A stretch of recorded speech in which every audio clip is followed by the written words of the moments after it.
Subscribe कीजिए KYB blog channel को और बेल आइकन दबाइए लेटेस्ट वीडियो सबसे पहले देखने के लिए।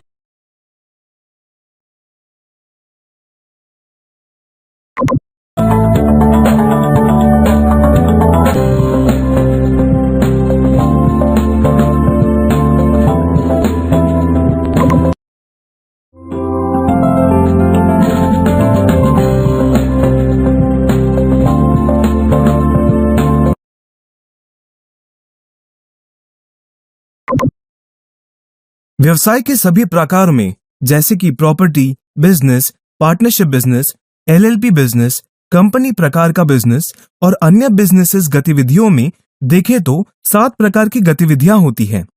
आपकी सुविधा के लिए मैं उसे फिर से दोहराता हूं। सबसे पहले है मैन्युफैक्चरिंग, दूसरा है व्यापार, तीसरा है कच्चा माल, चौथा है सेवाएं, पांचवा है वित्त और बैंकिंग, छठा है बीमा, सातवां है बुनियादी संरचना। तो जो भी बिजनेस प्रारूप है, जो भी बिजनेस गतिविधियां हैं, उसके लिए पैसों और अन्य वित्तीय स्रोतों की आवश्यकता होती है। और जहां भी पैसों और अन्य वित्तीय स्रोतों की आवश्यकता पड़ती है, वहां लेखांकन की आवश्यकता होती है। हमने बिजनेस प्रारूप संबंधी चैप्टर 1 के भाग 1.3 में हमने देखा है कि पैसा ही अकाउंटिंग की वजह और आधार है। अकाउंटिंग की व्याख्या समझते समय हमने देखा कि बिजनेस के सभी वित्तीय गतिविधियों की पहचान करना, उनका विश्लेषण, रिकॉर्डिंग और उनका आपस में संबंध जानना ही अकाउंटिंग है। अकाउंटिंग की प्रक्रिया। और अब हम यहां अकाउंटिंग प्रक्रिया के विविध चरण और अकाउंट तैयार करने का अनुक्रम समझ लेंगे। शुरुआत करते हैं वित्तीय गतिविधियों की पहचान करने से। वो सभी गतिविधियां जो पैसों के संबंध में होती हैं। उसके बाद उन गतिविधियों का जर्नल में अभिलेखबद्ध करना। तीसरा, उनका लेजर में वर्गीकरण कराना। उनका trial balance, trading account, profit और लॉस अकाउंट और बैलेंस शीट में सारांशीकरण करके सारांशीकरण के स्टेटमेंट का विश्लेषण और विवेचन सभी संलग्न आंतरिक और बाहरी उपयोगकर्ता व्यक्तियों को करना है। आगे हम अकाउंटिंग की सभी गतिविधियों के बारे में समझ लेंगे।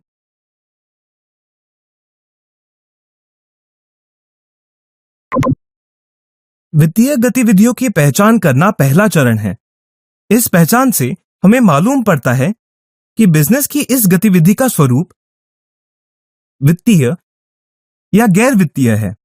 इसमें से सिर्फ वित्तीय गतिविधियों का ही लेखांकन किया जाता है। उदाहरण के तौर पे देखते हैं। समझो कि मेजर्स पुणे ट्रेडर्स से 10,000 रुपयों का सामान खरीदा है। इसमें हम स्पष्ट समझ सकते हैं कि इस गतिविधि में पैसों का संबंध आता है, जो कि 10,000 रुपए है। इस तरह से यह वित्तीय गतिविधि है। दूसरा उदाहरण लेते हैं। समझो कि 20,000 रुपए किराए के तौर पर दिए गए हैं। यह साफ समझ में आता है कि यह वित्तीय गतिविधि है। तीसरा उदाहरण लेते हैं। समझो कि 50,000 रुपयों का सामान बेचा है। तो इससे स्पष्ट होता है कि सिर्फ वित्तीय गतिविधियों का ही लेखांकन किया जाता है। वित्तीय गतिविधियों की पहचान करने के बाद अगला चरण है लेखांकन करना, यानी कि वित्तीय लेखांकन कर का लेखांकन करना। यह लेखांकन लेखा पुस्तक यानी कि जर्नल में किया जाता है। जर्नल में लेखांकन करने को जर्नलाइजिंग कहते हैं। अब ऐसी परिस्थिति समझो कि इन गतिविधियों की संख्या बहुत ज्यादा है, तो ये जर्नल विभिन्न बुक्स में उप विभाजित किया जाता है, जैसे कि cash book, purchase book, sales book इत्यादि।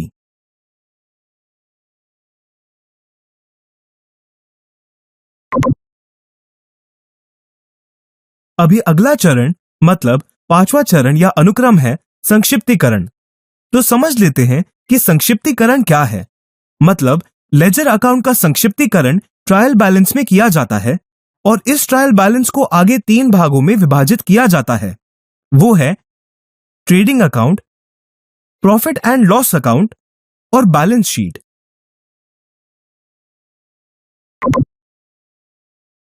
छठा चरण है वित्तीय विवरण विश्लेषण और विवेचन।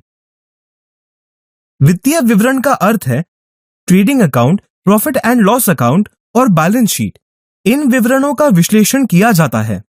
मतलब इन विवरणों का गहन अध्ययन किया जाता है।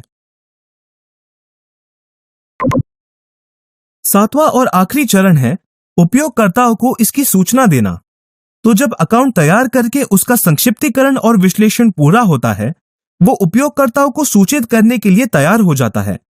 उपयोगकर्ता कौन है? उपयोगकर्ता दो प्रकार के होते हैं।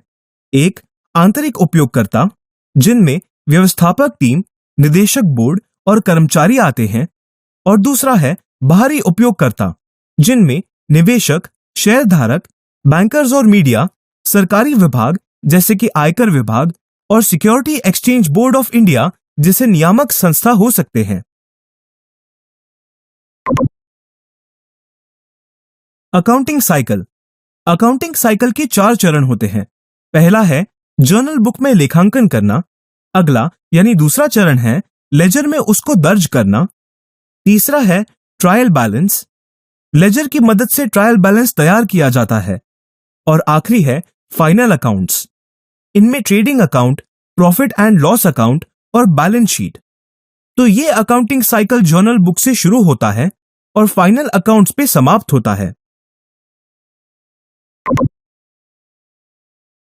शुरुआत करते हैं पहले उद्देश्य से, और वो है बिजनेस की सभी गतिविधियों का पद्धतिबद्ध तरीके से लेखा जोखा रखना।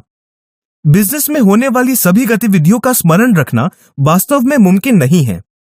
इस पर मात करने के लिए हम बिजनेस की सभी गतिविधियों का लेखांकन अकाउंट की बुक्स में करते हैं, और उसमें पहला है जर्नल में लेखांकन करना।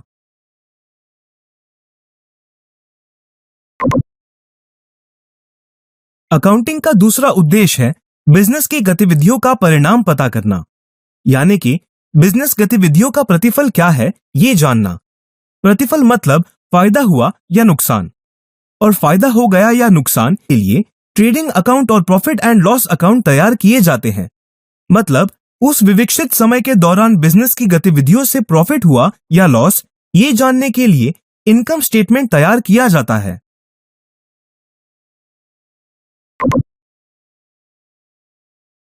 अकाउंटिंग का तीसरा उद्देश्य है बिजनेस की वित्तीय स्थिति का पता करना। बिजनेस की वित्तीय स्थिति अगर अच्छी है तो बिजनेस मजबूती से चल रहा है। वित्तीय स्थिति का मतलब बिजनेस की संपत्ति और जिम्मेदारियां क्या हैं, और बिजनेस की संपत्ति और जिम्मेदारियां मालूम हो इसलिए हम बैलेंस शीट बनाते हैं। बैलेंस शीट की मदद से हम बिजनेस की वित्तीय स्थिति समझ सकते हैं। अकाउंटिंग का चौथा उद्देश्य है बिजनेस के तरल निधि की स्थिति समझ लेना। तीसरे उद्देश्य में हमने देखा कि बिजनेस की वित्तीय स्थिति क्या है, और उसके लिए हम बैलेंस शीट का संदर्भ लेते हैं। वैसे ही तरल निधि की स्थिति जानने के लिए हम 2 विवरण पत्रों का संदर्भ लेते हैं। पहला है बैलेंस शीट और दूसरा है नगद पैसों की समय आधारित उपलब्धता। बैलेंस शीट से सद्य स्थिति की संपत्ति और जिम्मेदारियां मालूम होती है, और पैसों की समय आधारित उपलब्धता के विवरण में पैसों का स्रोत और पैसों का विनियोग दर्ज होता है। अकाउंटिंग का 5वां उद्देश्य है प्रबंधक और प्रबंधन टीम को सुयोग्य निर्णय लेने में सहायता करना।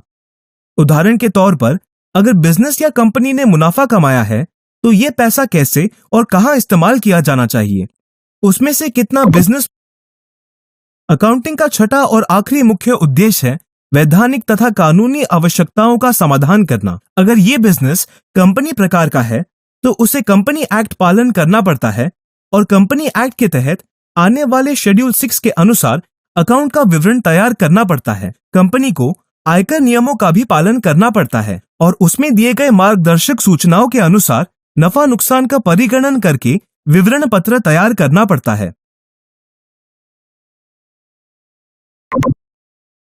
अकाउंटिंग यानी लेखांकन की शाखाएं। अकाउंटिंग की 3 शाखाएं होती हैं। पहला है वित्तीय लेखांकन, दूसरा है प्रबंधन लेखांकन और तीसरा लागत लेखांकन। अकाउंटिंग यानी लेखांकन की मुख्यतः 3 शाखाएं होती हैं। पहला है वित्तीय लेखांकन, दूसरा है प्रबंधन लेखांकन और तीसरा लागत लेखांकन। आजकल इसे आगे और शाखाओं में विभाजित किया जाता है। उसमें पहला है मानव संसाधन लेखांकन, उत्तरदायित्व लेखांकन, पर्यावरणीय लेखांकन और मुद्रास्फीति लेखांकन। ये सभी शाखाएं नए से विकसित हुई हैं। इस मॉड्यूल में हम बिजनेस लेखांकन के सिर्फ वित्तीय लेखांकन पर ही ज्यादा जोर देंगे।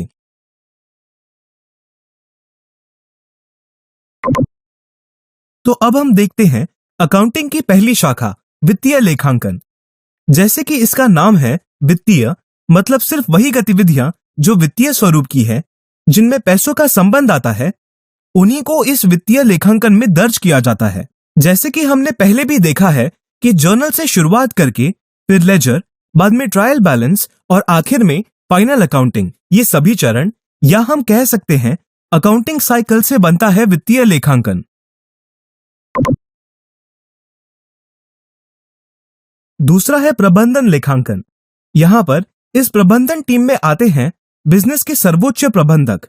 ये सर्वोच्च प्रबंधक अथवा बोर्ड ऑफ डायरेक्टर्स कुछ विवरण या संख्यात्मक जानकारी चाहते हैं, जिसके आधार पर वो महत्वपूर्ण निर्णय लेते हैं, जैसे कि लाभांश का वितरण, कितना लाभांश देना है इसका निर्णय, पूंजी व्यय का निर्णय, दीर्घकालिक निवेश का निर्णय, मशीनरी की खरीदी का निर्णय, नए सॉफ्टवेयर का कार्यान्वयन। ये सब महत्वपूर्ण निर्णय हैं और ये लेने के लिए वे कुछ विवरण या संख्यात्मक जानकारी चाहते हैं और वो सब प्रबंधन लेखांकन द्वारा उपलब्ध किए जाते हैं।